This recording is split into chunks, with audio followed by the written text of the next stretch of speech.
আসসালামু আলাইকুম প্রিয় ভাই ও বোনেরা, আপনারা সবাই কেমন আছেন? আশা করি আল্লাহর অশেষ রহমতে সবাই ভালোই আছেন। আলহামদুলিল্লাহ, আমিও আল্লাহর অশেষ রহমতে ভালোই আছি। আজকে আমি একটা ভেন্ডির নতুন রেসিপি নিয়ে চলে আসলাম। ভেন্ডিটা ভালো করে কেটে ধুয়ে পরিষ্কার করে নিয়েছি, আর আলুটাও।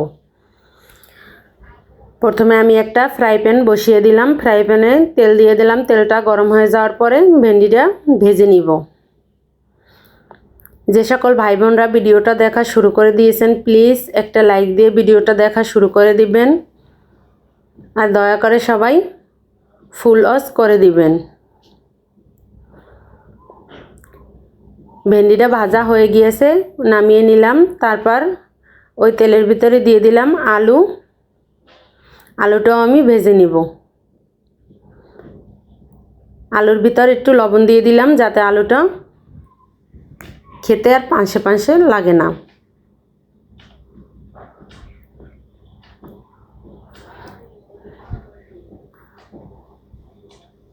আর এখানে আমি একটু তেলও দিয়ে দেবো, যেহেতু ভেন্ডি ভাজার পরে আর অবশিষ্ট তেল রয়নি।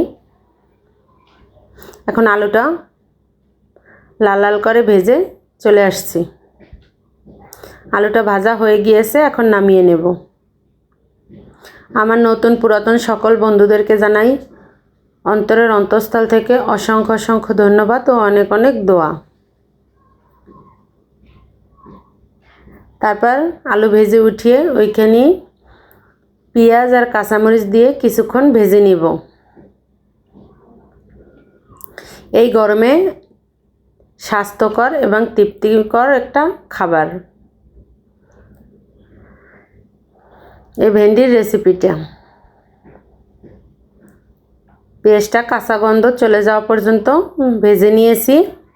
এখন আমি এতে দিয়ে দেব চিংড়ি মাছ। চিংড়ি মাছ দিয়ে ভেন্ডির এই রেসিপি কিন্তু খেতে দারুণ মজা ছিল। চিংড়ি মাছটাও কিছুক্ষণ ভেজে নিব।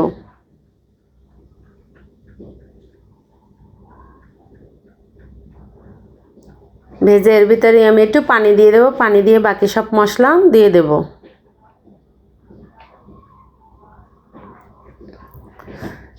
এখানে আমি দিয়ে দিলাম আদা রসুন একসঙ্গে বাটা। তারপরে দিয়ে দিলাম 1 চামচ মরিচের গুঁড়া।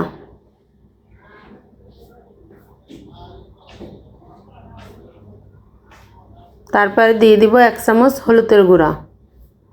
তারপর দিয়ে দেব 1 চামচ ধনিয়ার গুঁড়া দিয়ে এখন আমি মশলাটা খুব ভালো করে কষিয়ে নেব। আর আমার কিছু কিছু আপুরা আছে, তাদেরকে আসলে আমি ধন্যবাদ দিয়ে কখনো ছোট করতে চাই না। তারা কিন্তু অনেক সাপোর্টিং, আমাকে সামনের দিকে এগিয়ে যেতে অনেক সাহায্য করতেছে। তাদেরকে ধন্যবাদ দিলেও কম হয়ে যাবে। তাদের জন্য অন্তর থেকে অসংখ্য অসংখ্য দোয়া।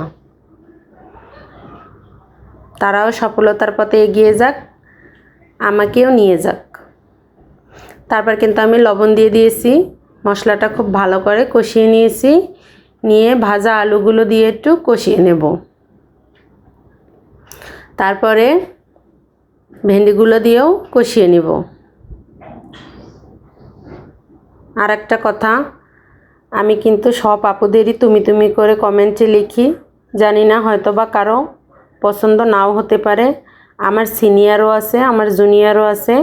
আমি কিন্তু সবাইকেই তুমি করে বলি ভালোবেসে। জানি না, কারো যদি পছন্দ না হয় তাহলে কমেন্টে বলতে পারেন।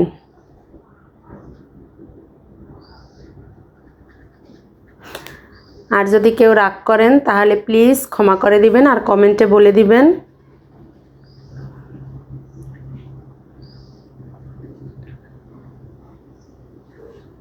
কিছু কিছু আপুরা কিন্তু আগে প্রতিদিনই ভিডিও দেখতো, এখন আর দেখে না।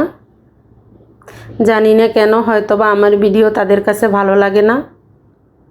আসলে যে সকল আপুরা প্রতিদিন আমার ভিডিও দেখে, আমি কিন্তু তাদের মায়ায় পড়ে যাই, তাদেরকে ভুলতে পারি না।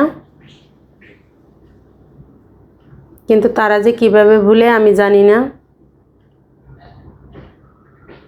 তারপর ভেন্ডি আলু কিন্তু খুব ভালো করে কষিয়ে নিয়েছি। তারপরে দিয়ে দিব পরিমাণ মতন ঝোলের জন্য পানি। এটা সিদ্ধ হয়ে ঝোল ঝোল থাকবে, আমি এটা ঝোল ঝোল রান্না করব। আর দয়া করে প্লিজ একটু ফুল অস করে দিবেন। আমরা একে অপরের পাশে না থাকলে কখনো সামনের পথগুলো পার করতে পারবো না।